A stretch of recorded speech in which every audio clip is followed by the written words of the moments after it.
Well, good morning everybody. I'm just really going to talk briefly about what we're doing at Highgrove. I mean, I'm lucky enough to work for a man who sees the bigger picture. You know, he understands a lot of things that I think many people don't. He's able to bring all those ends together. One of his favourite organisations is the RBST because he understands the importance of the work that this organisation does.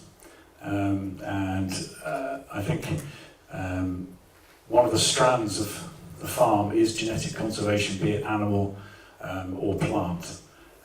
We know that we now depend on fewer genes than ever for our food. I'm linking it into food now because I think that is really key.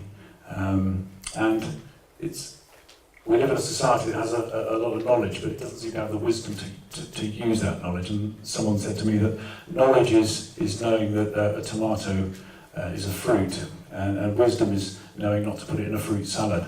And I think we are at a point in civilization where we really have lost our way. Now, in terms of the livestock on the farm, we've kept an awful lot of different breeds over the years. We tended to concentrate on larger numbers of fewer breeds now, but we have Gloucester cattle, that's our county breed. We have British whites. We have still have Hebridean sheep, some Tamworth pigs, a few Shetlands, Irish Moyles. The list goes on and on. But the idea is obviously to keep a pure nucleus group of particular breeds. And when Foot and Mouth came, it really highlighted the advantage of having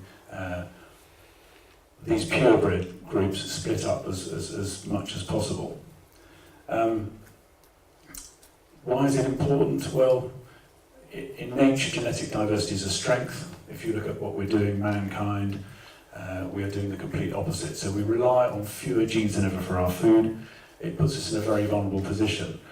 That alone is a reason for us to value very highly our genetic heritage. And it should be regarded as value as all of the historic buildings that we preserve, probably more so. And I think for us to move to the future, as my boss just said, we need the broadest genetic base.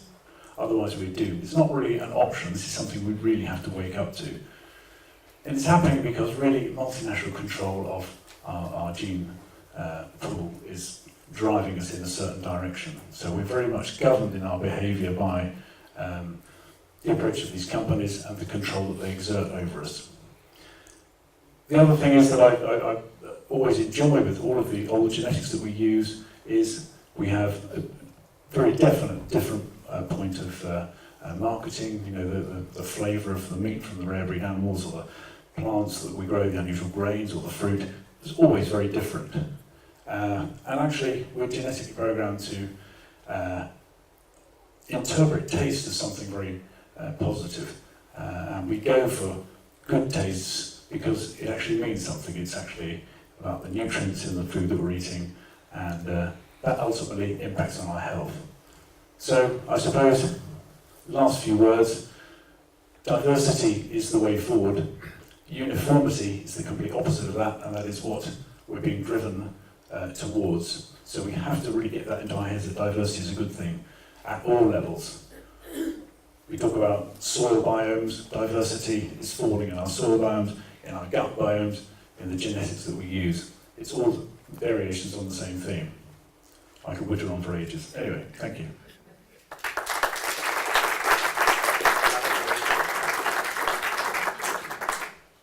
Thank you, David.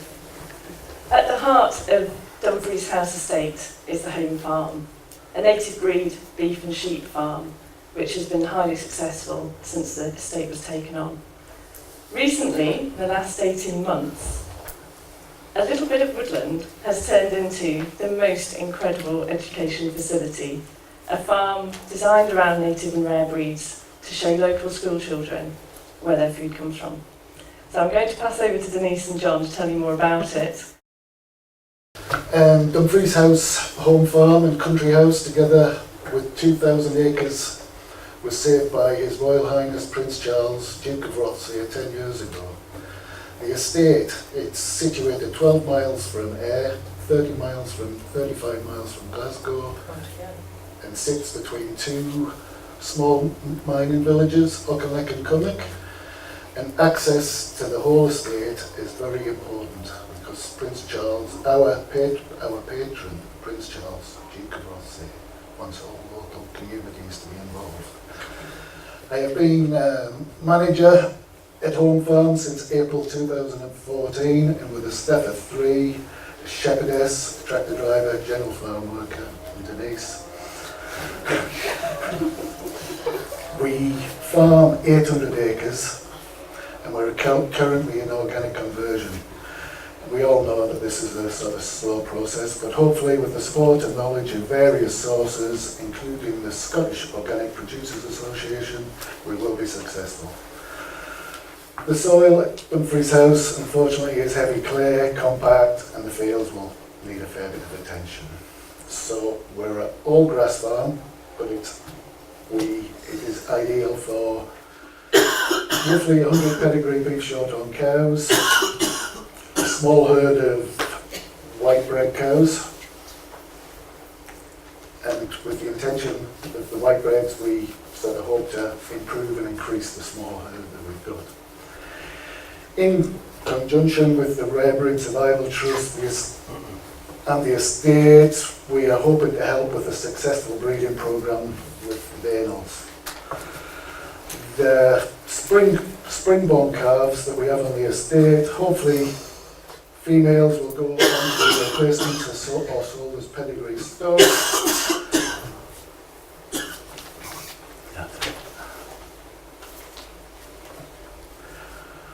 Hopefully, at some point soon, the beef that we produce will be sort of used in the restaurant cafe on the estate. The sheep, we run 650 mainly Scotch mules, and with the intention of using the Border Leicester tub and keeping more females for our own replacements. The lambs that we have on the farm are presently sold at the local auction market, and these are also being used on the estate, and feedback has been very positive.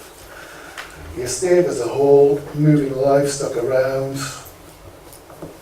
the country house and with the fields, with the grazing fields surrounding the country house and the gardens, and the volume of visitors, the estate, it just makes it very difficult to move livestock around, and even more so now that the education farm is open up to community groups and soon the general public.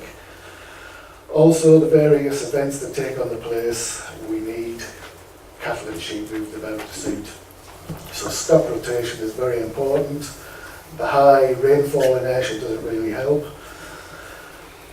But on the whole, the running of Home Farm, it's a challenge, but it's a pleasure, which I hope with the team I have working there will be successful and able to fulfil the Prince's expectations of a viable and sustainable working farm. And now I'll pass it on to Denise.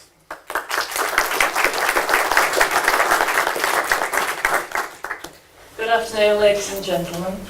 I have to say what an absolute pleasure it's been to listen to all the speakers before, all about the genetics and what we are trying to do to preserve and increase numbers of the rare breeds, and the fantastic facilities here at Tremolers as well.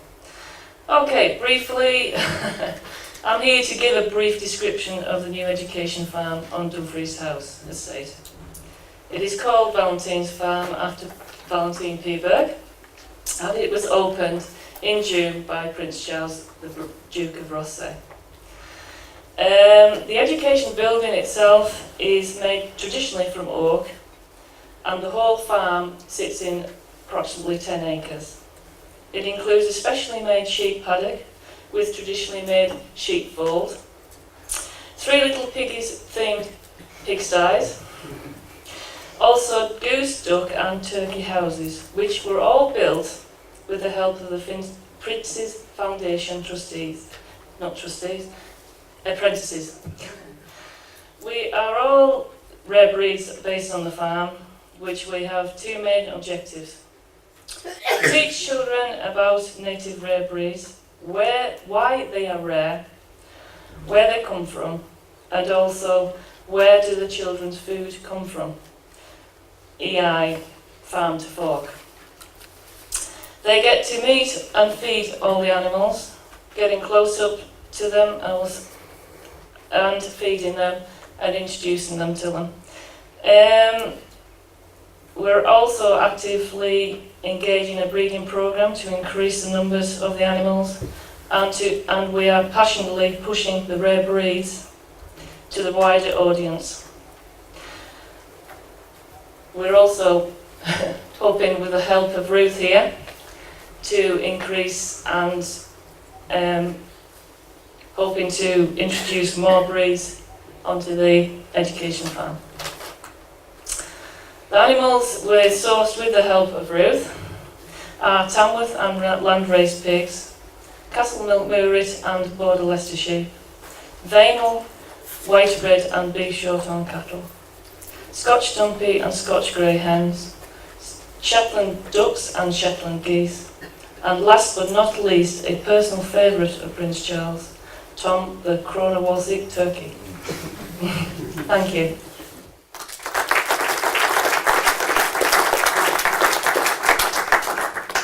Thank you all for speaking. That's fantastic to hear of all the work that's happening and all the work that will sort of happen in the future as well. And yeah, are there any questions?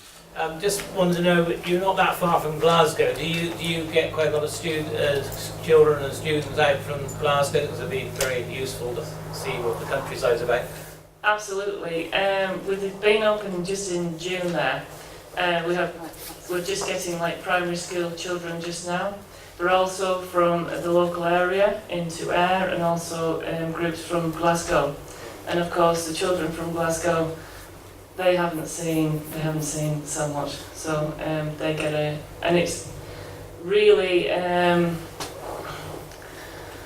quite mind-blowing to see the reactions of the children when they meet Hilda and Gilda, who's my two Tamworth pigs, and they're feeding them and interacting with them. The faces change, they light up, but also they give me feedback on what meats and what products we get from that particular animal. It's overwhelming. It's lovely to see. So, thank you. We are entirely dependent on the goodwill of owners and breeders who offer animals for collection. But against that, we also have a series of risk matrices which we've drawn up, which list not only the rarity in numerical terms, but also things like geographic concentration, how many animals already are in the gene bank, what the other risks and threats to the breeds are. So it sort of is a more complex version of our watch list, and that also governs the work we do. So for instance, we would love to collect another traditional Hereford bull, but we have so many traditional Herefords in the bank because the Milk Marketing Board gave us 25 bulls 15 years ago, that it's quite hard for us to justify the expenditure on that. However, if somebody was to offer a cow for embryo collection, we would consider that, as we have no traditional Hereford embryos. So it is a flexible process, and I'm sorry not to be able to give a black and white answer, but that's a little taste of what we have to do. One other point as well, what funding we've got as well. As a charity, sorry, we receive no government funding. I won't mention VAT again, honestly, folks. And you know, we are a charity, and we need £500,000 a year more than we have now to do our job. You know, we need everybody in this room to help us do that fundraising at some point. I'm not necessarily asking you to put your hand in your pocket now, but we need the support.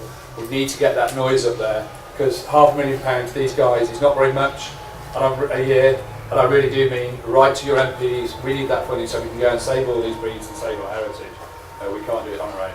If we get a specific fund to collect from something, we will use it for that purpose. So yeah, that does come into it, definitely.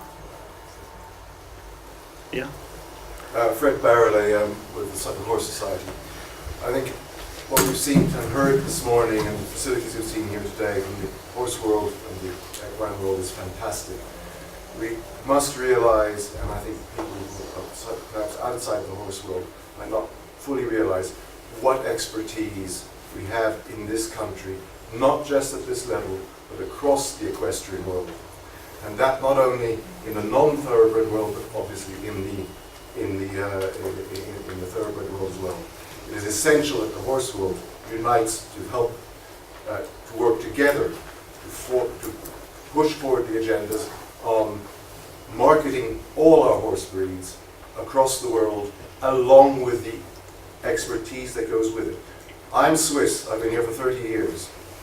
You have no idea how respected this country is for its horsemanship and its horses, and the diversity of breeds and equestrian events that are still going on a day-to-day basis, and the diversity of those in this country. Make use of it.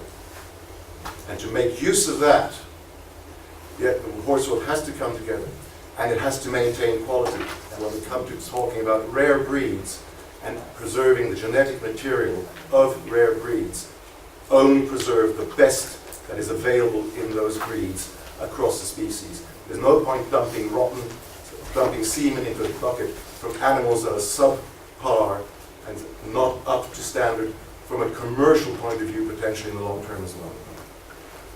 Thank you. Yes, temperament confirmation, the use of these animals is absolutely vital. If there's not a market, there isn't a breed. So, Goes to thank the second panel.